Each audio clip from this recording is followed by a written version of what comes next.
அனைத்து தமிழ் உள்ளங்களுக்கும் வணக்கம். நாம் இந்த பதிவில் 2024ஆம் ஆண்டின் 11வது மாதமான மாசி மாதத்தின் 12 ராசிகளின் பலன்களையும் அதற்கான பரிகாரங்கள் என்னென்ன என்பதையும் இந்த பதிவில் விரிவாக காண்போம்.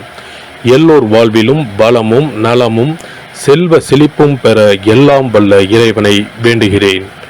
வாழ்க வளமுடன். நிகழும் ஸ்ரீ மங்களகரமான தமிழ் வருடம் சோபகிருது 2024ஆம் ஆண்டு மாசி மாதம் 13/2/2024 செவ்வாய்க்கிழமை அன்று வளர்பிறை சதுர்த்தி திதியில் புத்திரட்டாதி நட்சத்திரத்தில் அமிர்த யோகம் சதுர்த்தி விரதம் கூடிய நன்னாளில் இந்த மகத்தான மாசி மாதம் பிறக்கின்றது.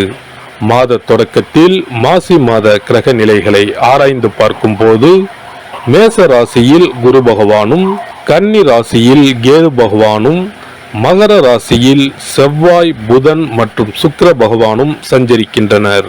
கும்ப ராசியில் சனி பகவானுடன் சேர்ந்து சூரிய பகவானும் சஞ்சரிக்கின்றனர். மீன ராசியில் ராகு பகவான் சஞ்சரிக்கின்றார். தமிழ் மாதங்களில் 11வது மாதமான மாசி மாதம் இது வழிபாட்டிற்கு உரிய மாதமாகும். சூரியன் கும்பராசியில் பயணம் செய்வதால் இந்த மாதத்தினை கும்ப மாதம் என்றும் அழைப்பார்கள். சூரிய பகவான் பிப்ரவரி 13 அன்று மகர ராசியில் இருந்து கும்பராசிக்கு பேச்சியாகின்றார். மாசி மகம் வருடத்திற்கு ஒரு முறை வீதம் மட்டுமே வரும்.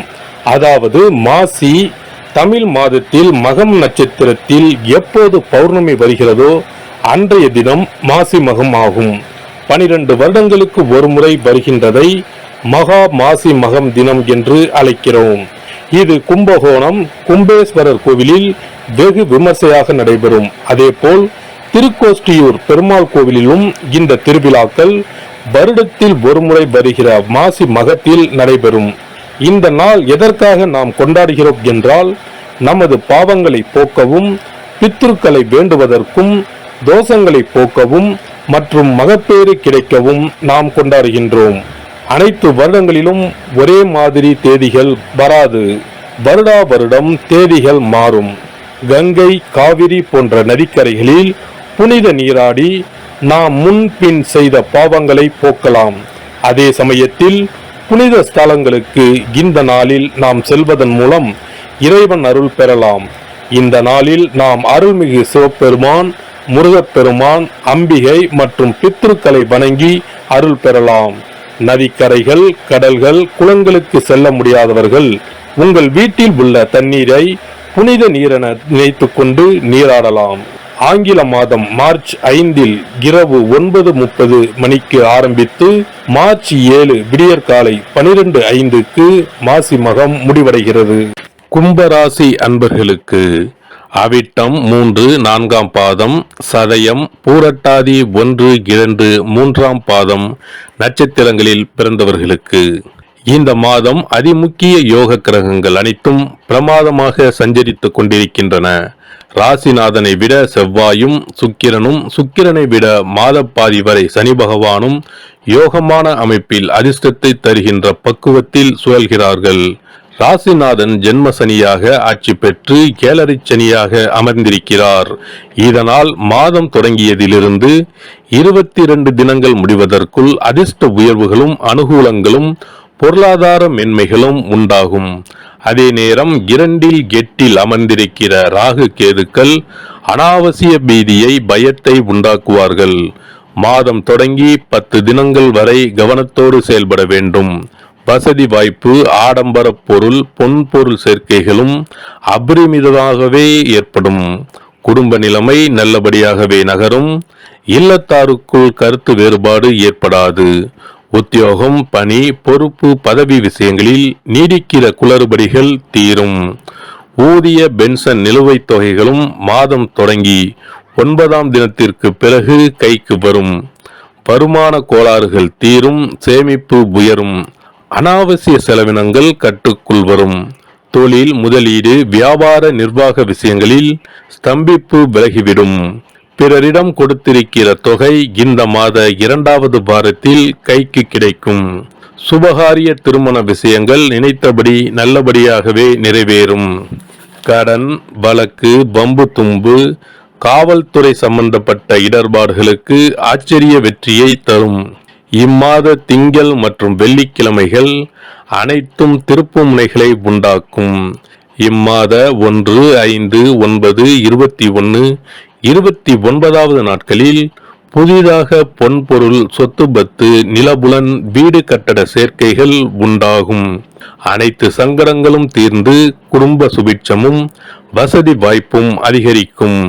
உயர்கல்வி சார்பாக விருப்பப்பட்டது மாதிரி அமைய சிரமம் உண்டாகும். சக நில சொந்தக்காரர்களால் ஏற்பட்டிருக்கிற எல்லா பிரச்சனைகளும் விலகும். புதிய அனுபவம் இல்லாத நபர்களை தயாரிப்புகளில் இணைத்துக் கொள்ளும் போது கவனம் தேவை. வியாபாரிகளுக்கு விற்பனையையும் லாபத்தையும் காப்பாற்றிக் கொள்ள கடுமையாக பாடுபட வேண்டி வரும். சந்தை நிலவரம் அனுகூலமாக இல்லை.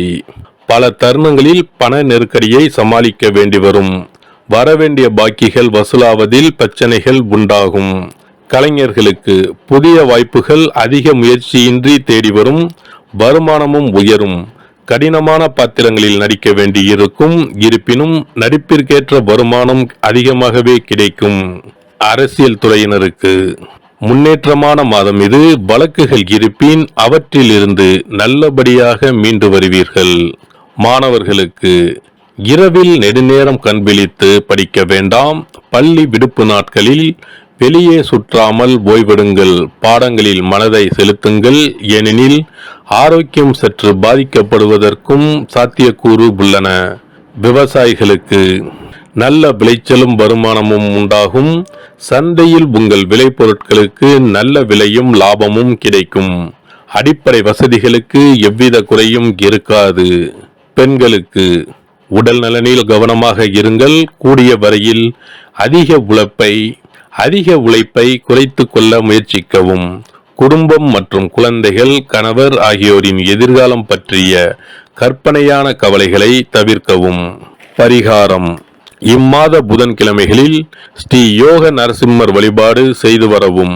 வெள்ளிக்கிழமைகளில் ஸ்ரீ சிவபெருமான் வழிபாடும் ஸ்ரீ நடராஜர் வழிபாடும் செய்யவும்.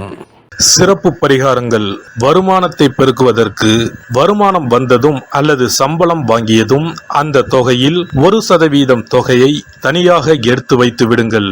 அந்த பணத்தில் பாலால் செய்த இனிப்பு வகைகள், வாயில் போட்டாலே தித்திப்புடன் எளிதில் கரைந்து வாயிற்குள் போய்விடக்கூடிய இனிப்பு வகைகளை வாங்கி ஆதரவற்றோர், சாலையோர பணியாளர்கள், தூய்மை பணி செய்வோர், ஆதரவற்ற நிலையில் வறுமையில் வாடும் குழந்தைகள் மற்றும் தொழிலாளர்களுக்கு கொடுங்கள். மகிழ்ச்சியுடன் உங்கள் கைகளால் இனிப்புகளை கொடுங்கள். இப்படி செய்வதால் சனி சுக்கிர யோகம் உண்டாகும். இதனால் வருமானம் பெருகுவதுடன் கையில் பணம் சேர்ந்து கொண்டே இருக்கும். வருமானத்திற்கு தடையோ பஞ்சமோ வராது. ஏதாவது ஒரு வகையில் பணம் வந்து கொண்டே இருக்கும். இது தவிர மாத சம்பளம் வாங்கியதும் அல்லது கைக்கு வருமானம் வரும்போது ஒவ்வொரு மாதமும் முதல் செலவாக வீட்டிற்கு கல்லுப்பு, ஊறுகாய் போன்றவற்றை வாங்கி வைக்கவும். கல்லுப்பு, ஊறுகாய் போன்றவை மகாலட்சுமிக்கு மிகவும் விருப்பமான ஒன்று.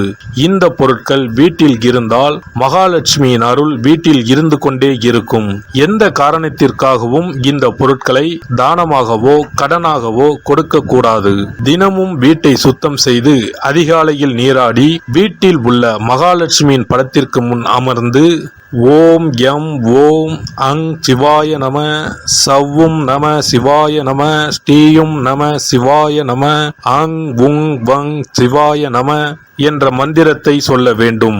இந்த மந்திரத்தை தினமும் சொல்லி வந்தால் பணம் வீணாக விரயமாகாமல் பணம் சேர்ந்து கொண்டே இருக்கும். வாழ்க வளமுடன். இந்த வீடியோ உங்களுக்கு பிடிச்சிருந்தா லைக் பண்ணுங்க, ஷேர் பண்ணுங்க அண்ட் சப்ஸ்கிரைப் பண்ணுங்க. பக்கத்துல இருக்க பெல் ஐகானை கிளிக் பண்ணுங்க. நன்றி, வணக்கம், வாழ்க வளமுடன்.